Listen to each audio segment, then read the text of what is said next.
In a shocking live broadcast, President Donald Trump revealed hidden details about the assassination of Charlie Kirk.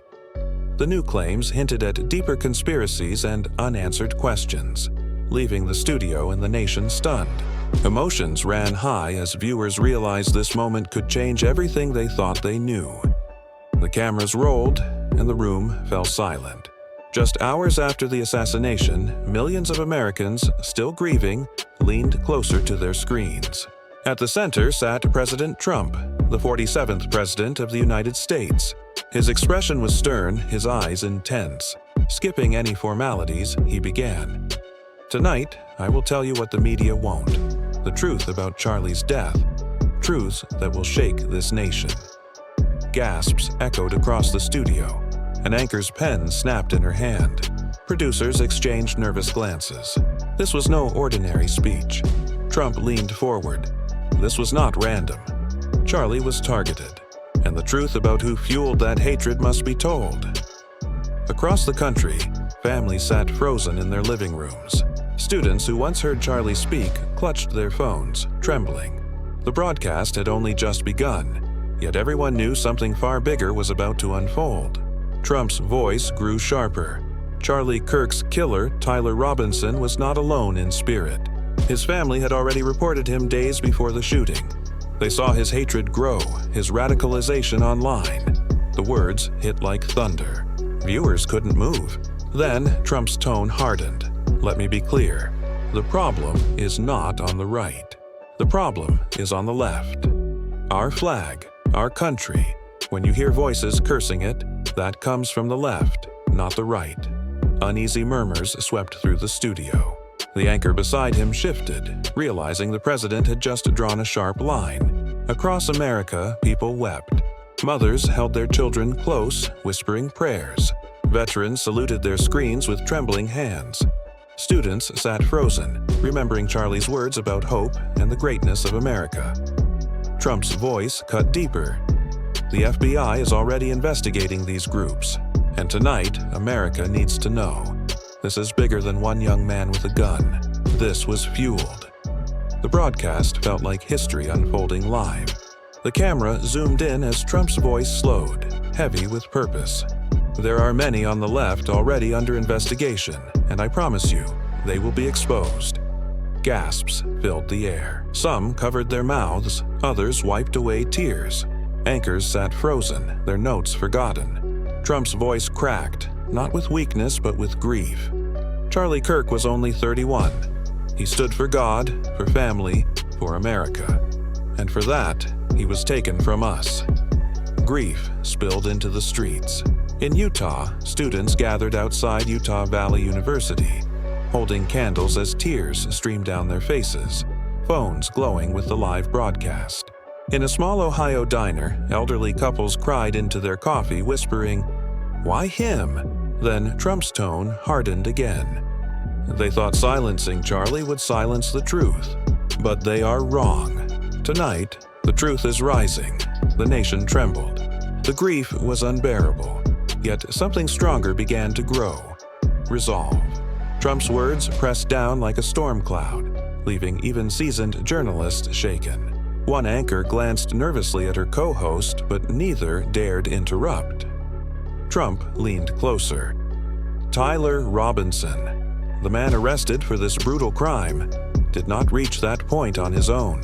His hatred was fueled, his rage encouraged, his mind poisoned. A murmur rippled through the audience.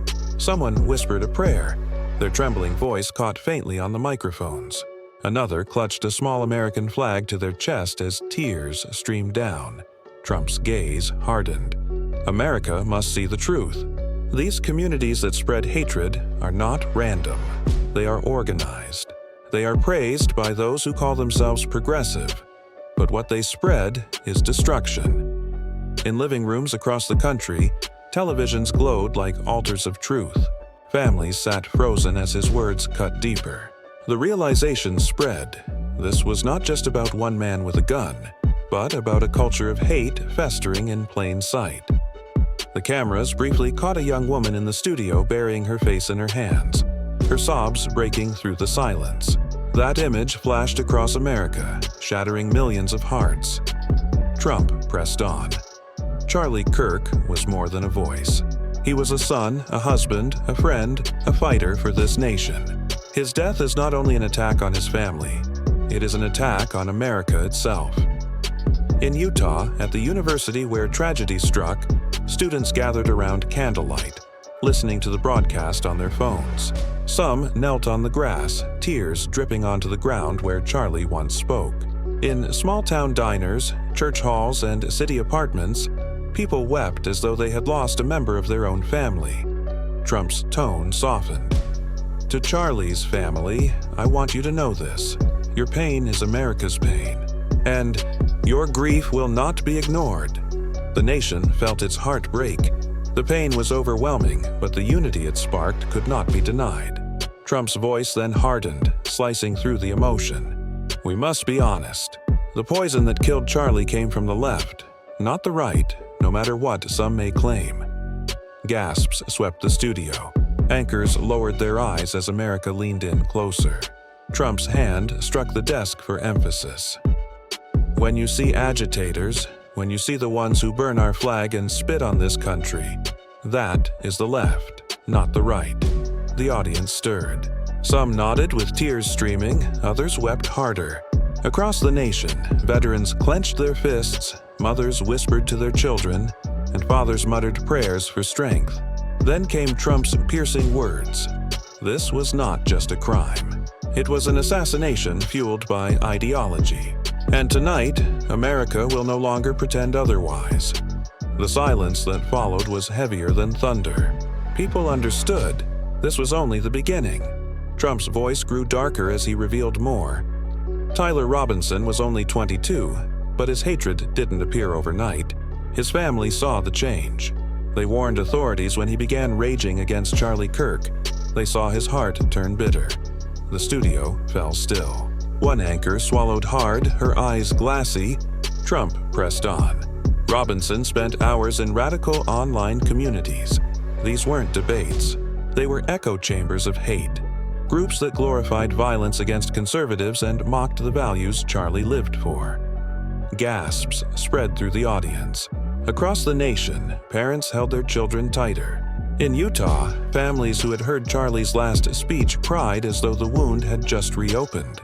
Trump's hand pressed firmly to the desk. The FBI is tracking these groups now, and what they're finding is shocking. This was no random tragedy. This tragedy was rooted in ideology. America sat stunned, realizing Charlie's death was not a random act of passion, but the result of carefully cultivated hate. Trump leaned in, his voice sharp. These communities don't hide in the shadows. They're out in the open. They mocked Charlie, celebrated his death, and spread venom toward anyone who loves this country. The audience shifted uneasily, some wiping tears. Trump pressed on. Some of these same people are the ones you see in the streets, burning our flag, cursing our nation. They call it protest, but it is destruction. And now, it has cost us the life of a good man. The cameras scanned the crowd. One man buried his face in his hands, sobbing. A young woman clutched a cross necklace, whispering prayers. Across the country, farmers paused in their barns. Families sat in silence around kitchen tables. And grief spread through every corner of America. Trump's words struck deep. Charlie's assassination is not just about one killer. It is about the climate that shaped him, the voices that encouraged him, and the networks that must be held accountable. His tone softened, almost fatherly. Charlie Kirk was only 31. He had a mission, a future, and a love for America that burned bright. And because of that, he was targeted. That is the reality we face. The studio broke down.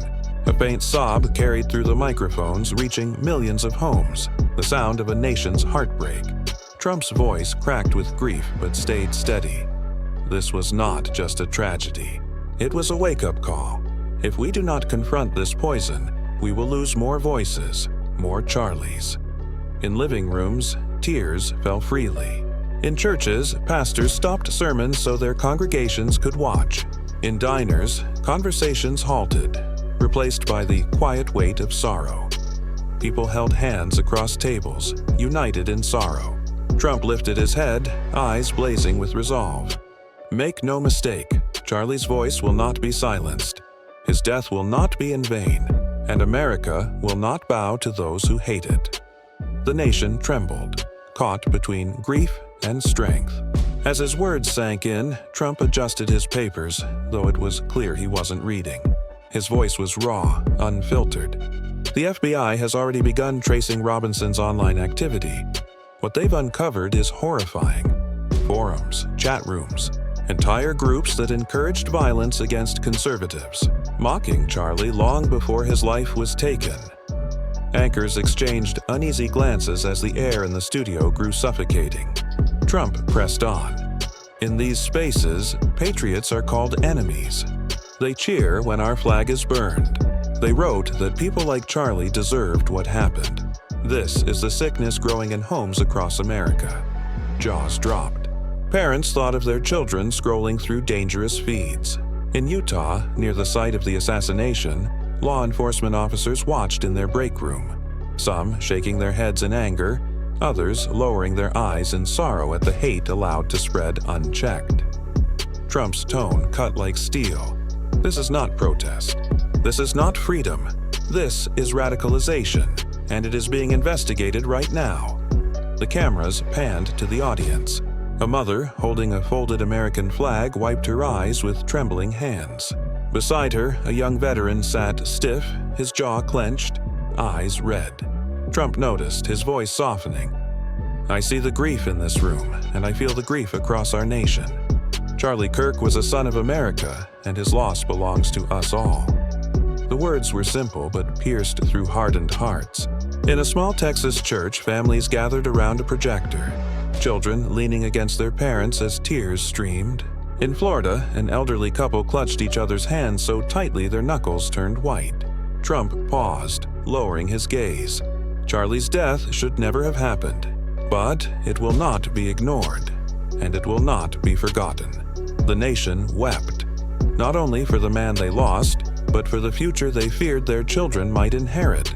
Trump's eyes lifted fierce now. His voice sliced through the silence.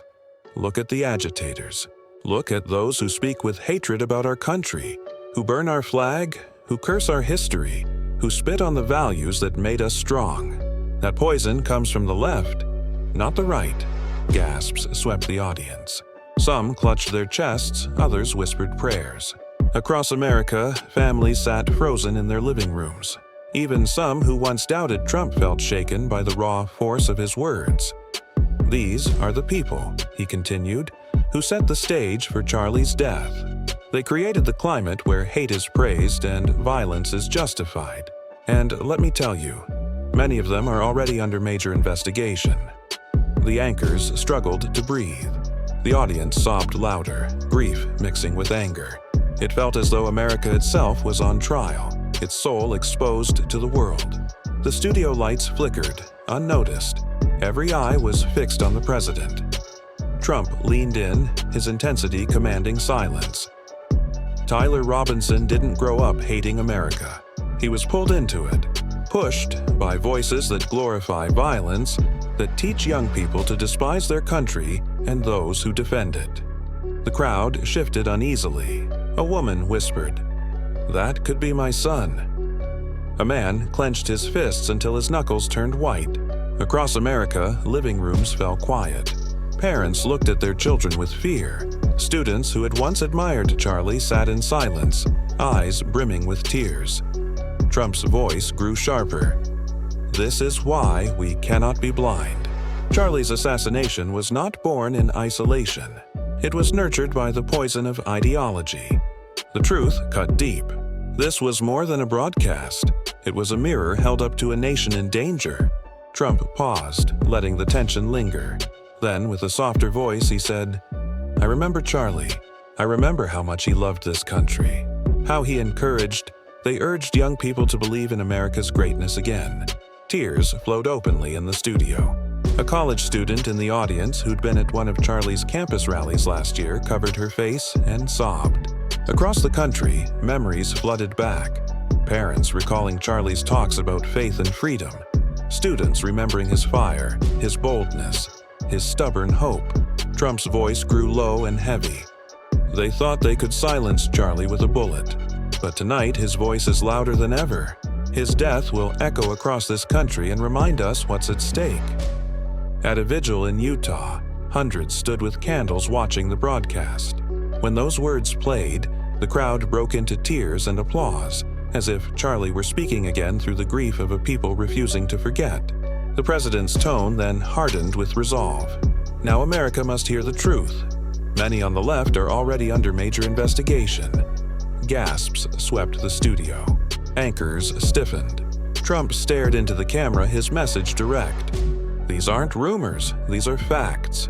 The FBI is tracing individuals tied to the same communities that radicalized Robinson. They are being watched, investigated, and exposed.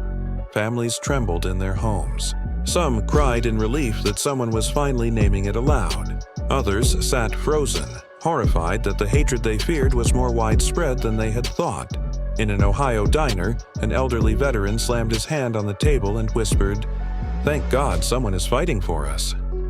The audience sobbed. The truth, once hidden, now felt raw and impossible to ignore. Studio silence was thick and heavy. Trump leaned forward, voice lower but sharper. "They don't want you to know this. They want you to believe it was a lone act. But the FBI is uncovering networks, webs of hate that run much deeper." An anchor's hands trembled on the desk. A camera operator wiped his eyes while keeping the lens steady. Across America, living rooms, churches, and diners held their breath, listening as the country faced a painful, growing reality. People watched, glued to their screens. In small towns and big cities, the same question whispered through living rooms. What else are they hiding?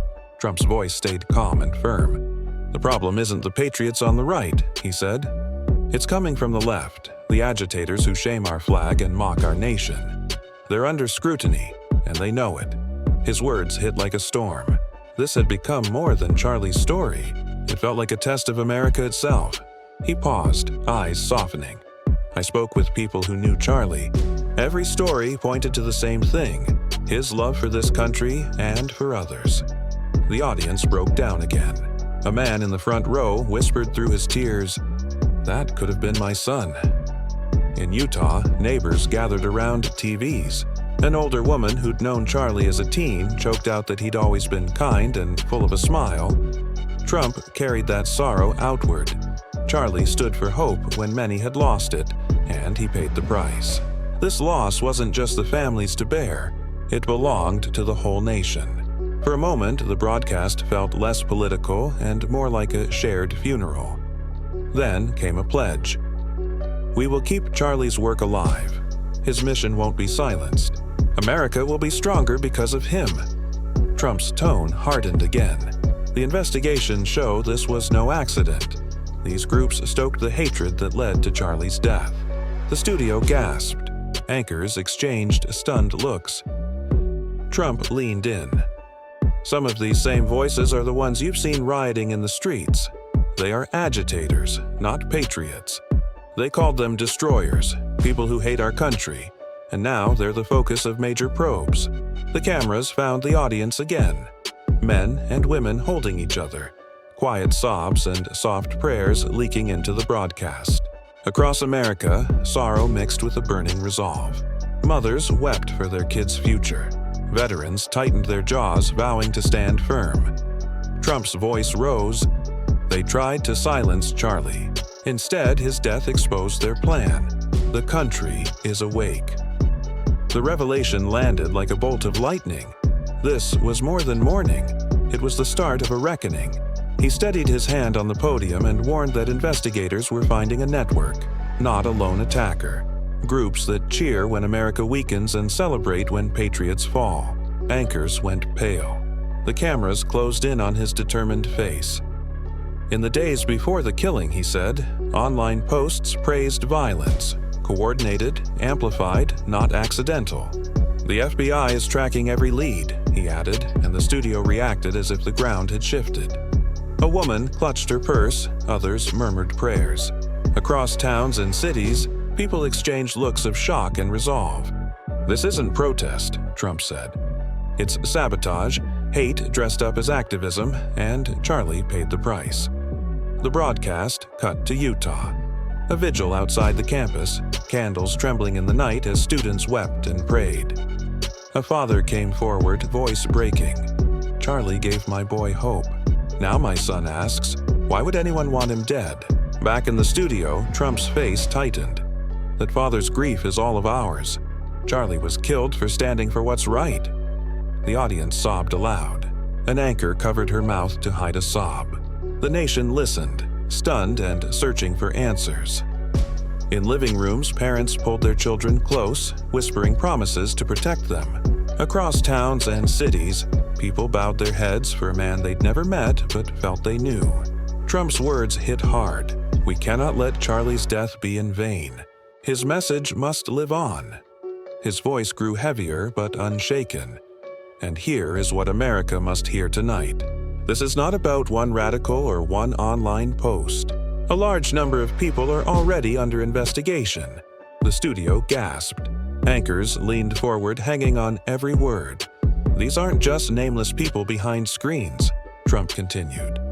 "They're tied to groups and movements that thrive on division. They want America torn apart. But now they're being exposed." The nation sat frozen. Soldiers crowded around screens on bases. Neighbors gathered in silence in small towns. In big cities, people stopped in bars and coffee shops, stunned at the scale of what they were hearing. "This is the truth," Trump said firmly. Charlie's death was not the end. It was the beginning of uncovering what's been hidden. And America will not look away. The studio dissolved into tears once more. The grief was crushing, but beneath it pulsed a rising resolve. For millions, this was no longer a broadcast. It was a turning point. Cameras swept the audience. A young soldier stood stiffly, tears streaming. An elderly woman clutched her Bible, whispering prayers. Trump's voice cut through the sobs. Charlie Kirk was not just a voice for conservatives. He was a voice for truth, and truth is what they feared. In homes across the nation, families cried as though mourning a brother or son. In Utah, mothers held their children tighter, terrified of the hate that had stolen Charlie's life.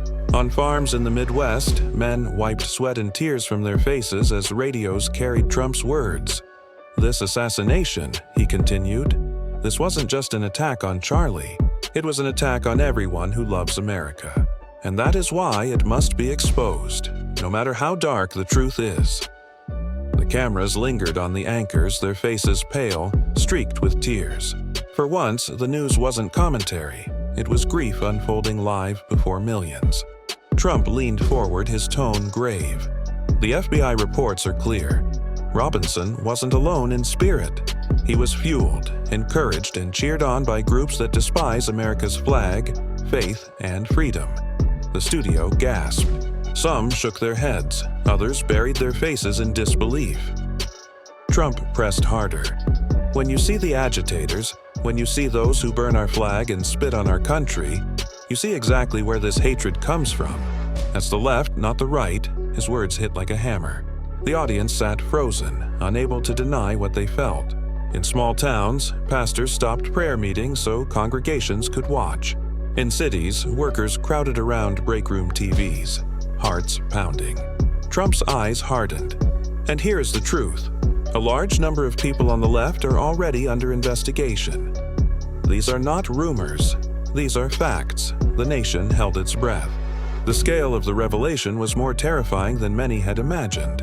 In the studio, the atmosphere felt almost sacred, like the weight of a national funeral. Every word carried both mourning and a vow. Charlie's death will not divide us. It will not silence us. It will reveal exactly what we are fighting against. The audience broke down, sobbing, some rising to clap through their tears. Across America, vigils spread like wildfire. Churches opened their doors at midnight. College students lit candles on campuses. Entire towns stopped to pray for Charlie, his family, and the nation he loved. Trump's voice steadied, turning firm again. The ones who fed this hatred are already being investigated. Justice will come. But tonight, we must remember Charlie for who he was. A patriot, a fighter, a son of this country. The nation sobbed harder, grief mixed with a new, determined unity. For millions, the broadcast had become more than news. It felt like a moment that would be remembered. The president paused, eyes sweeping the room as if counting every heart there. "They thought this would end us," he said, voice strong though edged with emotion. They believed that by taking Charlie, they could silence millions who loved this country. They were wrong. People in the audience shifted. Some nodded through tears, others clutched tissues, all fixed on the man speaking for them. Trump leaned in. "Charlie's death is not the end of our fight. It's the beginning of a larger one. As your president, I promise this fight will be won." Across the nation, quiet applause broke out in living rooms, muffled by crying. In a Kansas farmhouse, a mother whispered to her children, "Remember this. Remember what truth feels like." The speech had become a vow. Charlie's voice would live on through every American who chose to stand and speak. Trump's tone sharpened. "Make no mistake, the problem is not the patriots who honor our flag. The problem lies with the agitators on the left, those who trash our country." The words thundered through the studio. A camera closed in on a man clutching his chest as tears streamed. Trump struck the desk for emphasis. "Charlie's blood has exposed them. His death revealed what they tried to hide, and now they are under major investigation." The anchors looked stunned. One bit her lip to hold back tears. Phones buzzed across the country. "Are you watching this?" As families drew nearer to their screens. Trump didn't waver. "This is bigger than politics. It's about saving the soul of our nation. I will not stop until America is safe again." By then, the studio felt less like a TV set and more like a gathering place for a people determined to grieve, remember, and fight on. The studio felt more like a church service than a broadcast. People wept openly, hands raised, prayers whispered through sobs. Trump's voice softened, thick with emotion. Charlie's death was not just one family's loss. It was America's loss. And in this loss, we find unity. We find strength. In Utah, at the university where Charlie drew his final breath, students gathered on the steps with candles held high, listening on their phones. Many fell to their knees, their cries echoing into the night. Across the Midwest, families prayed at kitchen tables, hands clasped tight. In New York and Texas, crowds stood outside churches, watching on screens set up in the streets. Trump closed the moment with a vow. Charlie's fight is now America's fight, and we will not let him down. That night, the nation wept as one. For the first time in years, grief and unity filled every corner of America. The air in the studio seemed heavy, sacred. Every tear, every sob, every whisper echoed the nation's pain. Trump's voice carried both weight and tenderness. Charlie Kirk was only 31. He had his whole life ahead, dreams, family, a mission. And it was stolen, not just by one man with a gun, but by the hatred that fueled him. A woman in the front row cried out, whispering, "Why, Lord? Why, Charlie?" The image spread across homes and phones, searing itself into America's heart. Trump leaned forward, his tone hardening. Tonight, America sees the truth. This wasn't chance. It was ideology. It was poison. And that poison has a name. The leftist culture that mocks faith, spits on our flag, and calls patriots enemies. The audience sobbed as he lifted his hand. But hear me. Charlie's blood will not be in vain. His voice will live on in every American who loves this country. Grief had reached its breaking point. Then Trump's voice shifted, no longer just mourning, but commanding, like a leader speaking to his nation in its darkest hour. They told us to be quiet, to stop asking questions. Tonight I say, enough. Investigations are underway. Many people on the left are already being watched, and they will be held to account. The audience gasped and sobbed. Some clapped through tears. Others prayed aloud. Across the country, families felt something stir. This was no longer just politics. It was personal. About Charlie and about the safety of our children. To Charlie's family, your grief is the nation's grief. I promise you, his fight is our fight. His loss will make us stronger, not weaker. We will not give in to hate. We will defeat it. From Utah to New York, from farms to cities, people wept and listened. This wasn't simply a speech. It was a vow etched into history. Cameras closed in on every line of his face, every bit of resolve. "My fellow Americans," he said, "we mourn tonight, and tomorrow we rise. We won't let the agitators, the flag burners, the ones who despise this nation, win. We are stronger than their hate." The studio filled with tears, applause, and prayer. Across the land, people held candles and flags and each other. Millions cried, millions prayed, and millions whispered Charlie's name. "Charlie Kirk may be gone," he finished, "but his spirit remains. His voice will live on in every American who stands for truth." The screen faded, but the feeling stayed. If Charlie's life moved you, speak up, like the video, leave a comment, and subscribe. Join the membership for special content and stand with us to keep Charlie's message alive. Together, we'll honor him and fight for America's future.